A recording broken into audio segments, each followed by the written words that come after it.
భానుమతి వీళ్ళందరూ అయితే అమ్మవారి జాతరకి వెళ్తూ ఉంటారు. అలా అమ్మవారి జాతరకైతే వెళ్తూ ఉండగా, భానుమతి అయితే అంతా చూస్తూ ఉంటుంది. ఇక భానుమతి చాలా ఎక్సైట్‌గా ఫీల్ అవుతూ ఉంటుంది. చాలా హ్యాపీగా ఉంటుంది. అది చూసి పార్థు కూడా చాలా ఎక్సైట్‌గా ఫీల్ అవుతూ ఉంటాడు. ఇక అక్కడికి భువన అయితే వస్తూ ఉంటుంది మారువేషంలో.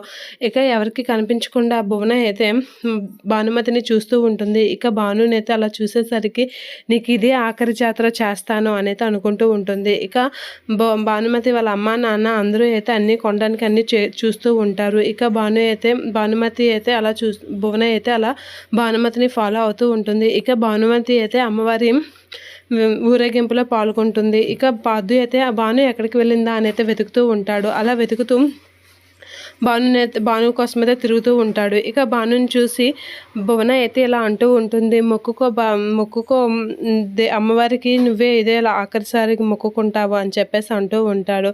ఇదే నీకు ఆఖరి జాతర, ఆఖరి మొక్కు, ఆఖరి రోజు కూడా అని భువన అంటూ ఉంటుంది. ఇక భాను అయితే అమ్మవారి ఊరేగింపులో వెళ్తూ ఉంటుంది. జై భవాని అని చెప్పేసి అయితే ఊరేగింపులో వెళ్తూ ఉంటుంది. ఇక భువన అరేంజ్ చేసిన అతనైతే భానుని ఫాలో అవుతూ తన కొంగుకైతే నిప్పు పెట్టడానికి ట్రై చేస్తూ ఉంటాడు. ఇక అందరి దీనిలో ఉంటుండగా భానుమతికి అయితే అతను తన కొంగుకైతే నిప్పు పెట్టేస్తూ ఉంటాడు. ఇక అది గమనించిన భాను అయితే అమ్మవారి ఊరేగింపులు అయితే వెళ్తూ ఉంటుంది. ఇక భువన అయితే మంచి పని అయింది అని చెప్పేసి అయితే అనుకుంటూ ఉంటారు. ఇక భాను అయితే అది గమనించకుండా అమ్మవారి ఊరేగింపులో అలా పాల్గొంటుంది.